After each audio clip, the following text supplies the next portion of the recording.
Vítejte u podcastu První kolej. Jen málo která značka proslavila Českou republiku ve světě tak jako plzeňská Škoda. S jejími výrobky se lidé setkávají již více než 160 let. V tomto podcastu se podíváme do zákulisí a ukážeme vám, jak tento přední evropský výrobce vozidel pro městskou a železniční dopravu funguje. Hostem tohoto dílu podcastu je Regina Kosińská, která pracuje jako projekt manažerka ve Vídni a měla na starosti projekt integrace, instalace a autorizace nového bezpečnostního systému pro lokomotivy. S Reginou probereme tento konkrétní projekt i její práci projekt manažerky. Tento rozhovor je v angličtině a doufám, že pro vás bude přínosný. Regina, welcome to the podcast. Hi. Hi, hello. You are a project manager of quite an interesting project, and I think we will go deeper into what the project is all about. But can you, in the beginning, maybe introduce yourself a little bit and tell us how did you actually get to Škoda Group?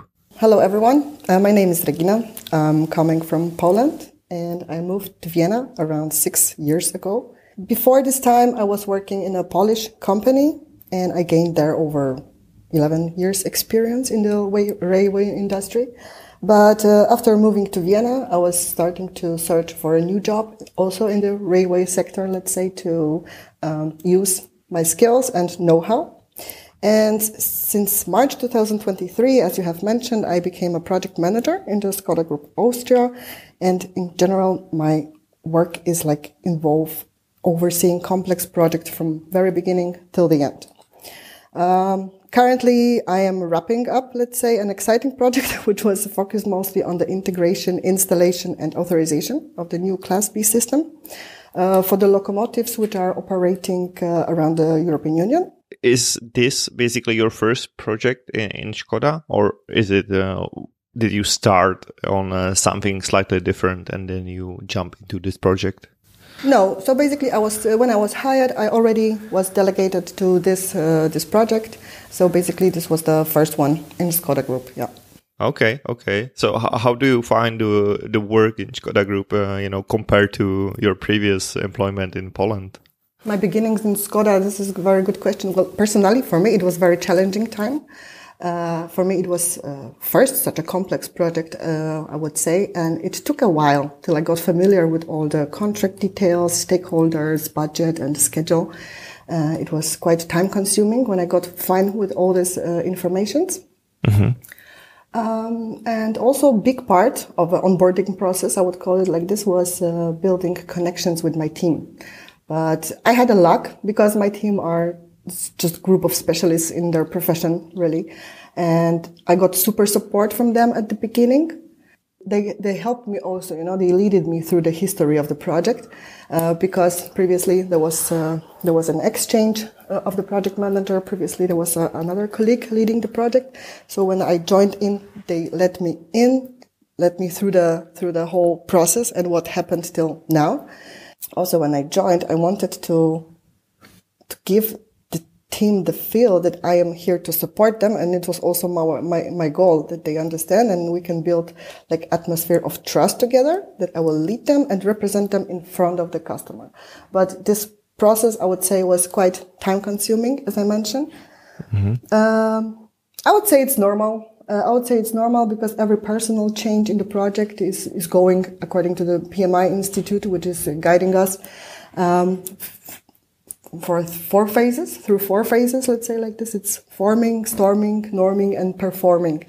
So my goal and my role was to make the storming phase the shortest as possible, because this is the less productive phase, let's say like this. And it's normal that every personal change in the project is it's going through these phases. That's why I think at the end, it was really working, because we have, in a relative short time, we have created together an environment together with the team where everyone could fulfill their tasks. And in case of needed support or questions, we were all standing behind each other, not judging anyone, just trying to support. And I find it as a great achievement for my work here as a project manager in such a complex project. Yeah. Okay. Can you maybe guide us a little bit, like how complex it is or how many people are involved in this project? Because, I guess it's very different if it's project where you deal with one person on customer side and two people on your side. But I guess this is much more complex. Yeah, definitely. It's much more complex. So in general, we had a lot of stakeholders, not only internal, so like colleagues from different departments, which were supporting me in this project, but also external. So as you mentioned, our customer, where also was a huge group, I would say, of people involved. Mm-hmm. And also independent bodies. So like notification bodies, all, let's say, national authorities and stuff like that. So, let's say, when the project was in the highest workload, in my team only was around 15 people from Škoda involved. Uh-huh. Then from customer side, around 5. Then we still had as I mentioned, independent authorities. So yeah, quite a lot, and quite complex. Also the people with many different backgrounds. Not only specialists, engineers, but also financial department focused on the progress, on the costs. The role of the project manager is to keep them, let's say, to stay flexible. I would say like this, and I wanted to say that project manager in such complex project has to stay flexible, to balance all these factors to all these stakeholders, but in the same time to ensure that the project is delivered on the time and the good quality. So these are really demanding and challenging tasks in such complex project.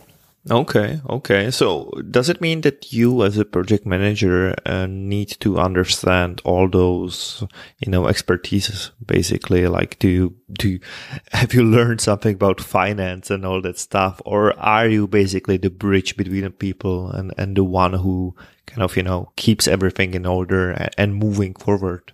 Oh, yes, definitely. I had to deep dive, I would say, in the project structure. Understand the objectives of the project, get familiar with all our scope. So what are our deliverables, let's say, for the customer. Also, I have to build connection with the people. It was quite time consuming, as I mentioned, with so many stakeholders. It took some time when I understood everyone's goals in the project, role in the project, and at the end to keep it together and to coordinate it and balance all the information flow, also the schedule and budget, of course. So there was a lot. So I would say that the role of project manager in general is to keep everything on the right track. Yeah. So can you give us a few tips how to basically build trust with some people? Because I find it even more hard for you that you said the diversity in the team was pretty big, and you come from Poland, the office is in Vienna. Is there some cultural factors as well? Do you need to talk in the other way, with people from Belgium or Poland or Austria?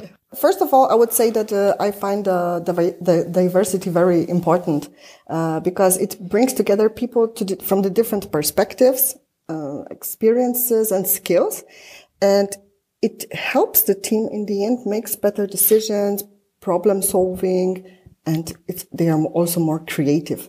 So I would say that the biggest advantage is that people with different backgrounds and which are thinking differently leads to the innovative ideas, and it also helps team better understand and meet the needs of our customers, let's say. It's true that with every shareholder you have to talk differently. Of course, you will have different communication with the national authorities and different communication with your colleague from engineering department. But somehow I would say it was not so difficult for me. I don't know. Maybe it's a kind of a skill or it's a gift. It's just coming easy for me. I have no problem with this readjustment to the respective people. And this was not so difficult for me. You still said, there are different phases and you kind of have to go through the storming phase in the beginning. Do you have some tips maybe for someone in similar position, how to make the storming phase as short as possible, as you said? I'm not sure if these are tips, if these are just the regular steps which a project manager should take during handing over the project. First of all, you have to really be familiar with the scope. So you have to know exactly what it's your task to do. Mm-hmm. You have to get familiar with the contract, with all the schedules, highest risk in the project. Maybe it's important also to underline that very good practice is to sit with your team and just listen, to recognize, because everybody is struggling with some issues in their departments. I don't know, sometimes it's a capacity, sometimes it's an unclear scope, sometimes they are just overloaded. I think it's important to recognize these issues and start to bring some actions on it, which might help your team. So I think that this is a good practice, as I mentioned, to sit with your team. Okay, guys, how it was, what was disturbing you, how we can improve it, make some kind of brainstorming, and it brings really added value to the project, because then also the team is having a feeling that you are trying to understand them, so you are not their enemy, because definitely you are not. You are part of the team. This is your role, and this is also your task to make this project going as smooth as possible. So, when you're entering new project, you are always having kind of fresh eye on the existing issues. And you also can bring some new fresh solutions, which might solve this problem. So I think this is the most important, to understand your team, to understand the issues, the scope, of course, and then implement as easy as possible your way of managing and coordination. Okay. This sounds really good. Do you still need to sometimes push on your team members, like, hey, deadline is coming, guys, work harder, or how does it work? Because I guess sometimes when you see some deadline is slipping, you need to be kind of the one who's pushing on them. Okay, first of all, I don't like the word push or to push on someone. This is definitely not my method or not my way of managing. Okay. Of course, we are having review meetings where I am asking from time to time how is the status of respective document or whatever is the matter of delivery. But usually, as I mentioned, in my team, we are having the environment of trust. So if someone is struggling and knows and recognize that it will be difficult to reach the deadline, usually we are just sitting together and reviewing possible options. Okay, what we can do. Maybe you need more support from other department. Maybe someone didn't deliver your input, which you need to continue your work, and things like that. So as I mentioned, I don't like the word push. I'm more on the side to understand the issue, because my main assumption is that people want to work, but if they cannot reach their deadlines, their goals, something is standing on their way. And I'm trying to understand what. And this is also one of the, coming back to the previous question, one of the tip for getting a trust from the team, that I am not here to shout on anyone or blame or judge. I am here to more lead, because in the end, my final goal is to deliver the project in the time and in the quality. I think that people under pressure and in wrong, let's say, work environment are just not working efficiently. Okay, I think that's a really good mindset. So can we maybe get more into the project you are working on? What is it about? Like, what are you guys trying to deliver? If you can be a little bit more specific. Yeah, so the project which I was working on, currently it's almost finished, it's almost done. It was installation first of all, integration, then installation and authorization of the Class B system for the locomotives operating in the European Union, as I have mentioned before. And why it's complex? Because first of all, we need to. So basically, we're having a Class B system. Yeah, we are having locomotive which is already operating, but the safety system needs to be upgraded.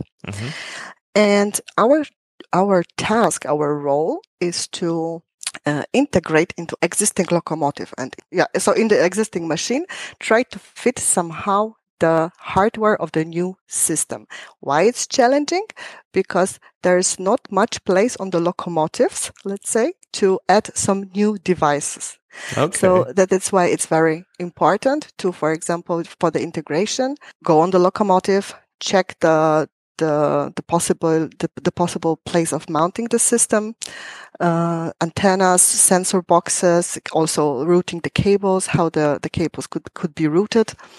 It's, I would say, that one of the most challenging processes in whole this project, and time consuming, definitely, because basing on all these measurements, understanding the client requirement, we are preparing the kind of concept design and asking the customer for the confirmation. So this is how we would see, this is how we could solve it, and how we could mount the system. So I would say this is quite a challenging phase. So of course we are having a concept design. When the customer is fine with that, we are going through the next milestones. First is like a preliminary design, and afterward it's final design. So after approval of design, this is whole engineering work. For my project, we were installing the system on the locomotive, and afterwards we had like functional tests, because we had to ensure that all the functions are correct, that locomotive is behaving accordingly, because these are safety systems. So all these tests are very detailed. We have to ensure that every function is working correctly.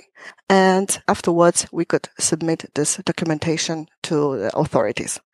And here is coming third part, so authorization, which is also challenging due to many, let's say, documents which are proving our work.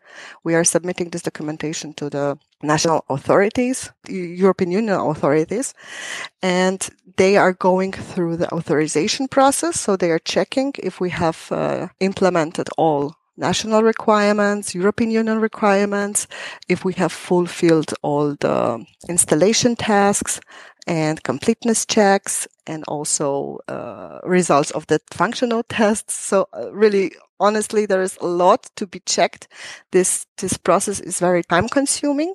And in case of some needed clarifications, we also have to provide an answers from our side. So this is very dynamic, let's say, process with lots of meeting, lot of clarifications, and ensuring that our work is proven, is accepted, and in the end, basing on all this documentation and this assessment, we are getting final documentation for the authorization.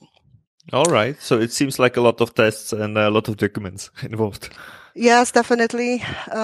Also the traceability of the documents, it's very important. We have to have a proof for every update, every document change, which we are in the end submitting to the bodies, so independent bodies. It's very important, this kind of projects, to have everything well documented, because in the end, as I mentioned, this is a safety system, so it all has to work perfectly. There's no place for mistake. What are the reasons actually for installing this Class B system on a locomotive? Is it legal requirements?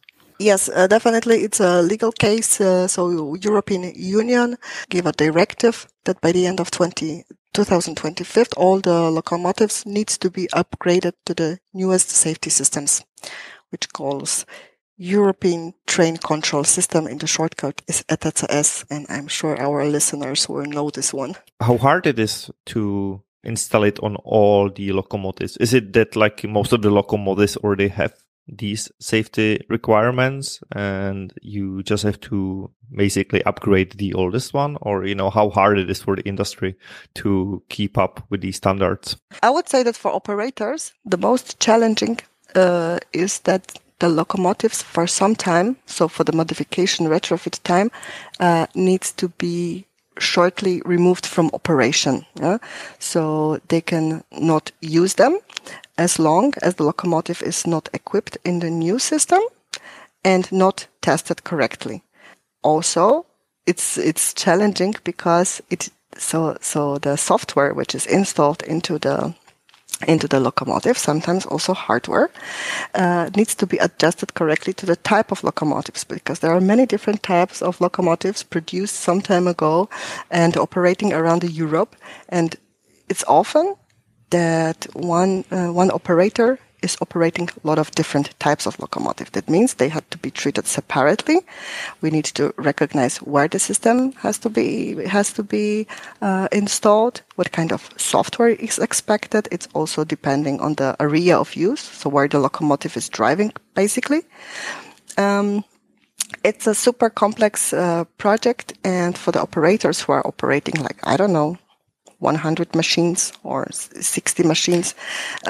It's a great project, great effort, and one of our tasks. So, for example, like for my previous project, is to take care and make this time as short as possible, because otherwise, according to this directive, all the locomotives needs to be equipped into this newest system by the end of 25th. So there's not much time left, let's say.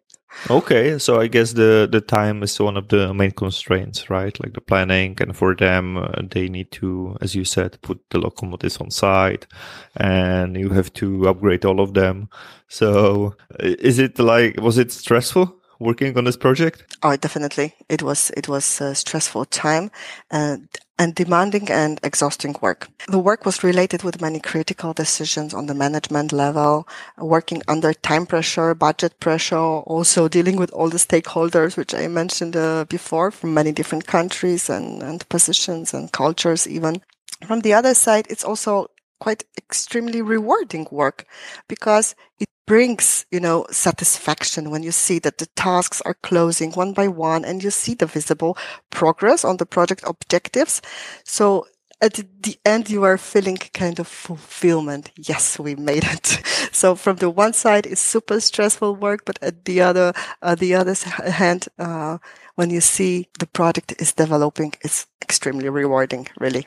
Okay, very nice. So, maybe the last questions, but what are your kind of next priorities what is your short-term future for the next few months? Because you basically said this project is kind of closing. Yeah, that's true. So currently I am working on developing my project management skills and preparing for a certification. And I also want to gain a little bit more knowledge and experience to manage such a complex project, because I believe more will come in our railway sector. But at the same time, I'm expanding and trying to understand more of the vehicle authorization process, which is very complex, as I have mentioned, because I just believe that mastering this area is a great potential for successfully implementing innovating solutions on the railway and transport, and also understanding of authorization process and the interconnections between all the documentation is helpful during defining of the project assumptions, requirements, and objectives. So it's really great added value to understand the authorization process. It sounds like you have quite a good plan or vision, how to progress your career. Maybe my last questions. There are only a few women that I know that work in the railway industry. How do you find it? Is it hard to be to be one of the few, or is it improving? That's true. In my team, for example, beside me, there was one more colleague. Now it's getting better. There are more women involved in not only in Škoda Group Austria, but also in general in the railway sector. But as far as I remember, in Austria, it's like around 14% only. So there's still a lot of place for women in this sector. And I am also actively involved in the society that supports women in this industry. So from time to time, we are meeting each other and, just exchanging experiences and building network. I just think that it's also related with the diversity. Because women are sometimes having totally different point of view than man has. and also bringing new ideas for the issues to be solved. You know, they're having different backgrounds. They are seeing problems with the different perspective than men. So I think it's important to have more and more women in this industry. Actually, I don't know why it's only 13% in Austria. I think in other countries, like in Poland, is I think around 21. So it's growing. It's on the good way. And I think this sector is really interesting to develop not only as a project manager but also as an engineer. So I'm really, really looking forward that more and more women will enter this kind of sector. Okay.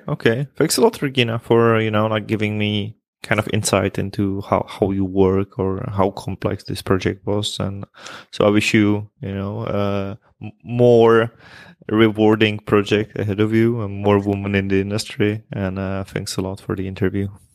Many thanks. I'm sure I will develop in this sector more and more. Moc děkujeme, že jste doposlouchali tuto epizodu podcastu První kolej. Pokud vás to bavilo a nechtěli byste, aby vám unikly i další epizody, tak se určitě přihlašte k odběru tohoto podcastu tam, kde podcasty posloucháte. Je k dispozici na Spotify, Apple podcastech i dalších podcastových platformách. Pro dnešek to je od nás všechno a uslyšíme se zase příště. Naslyšenou.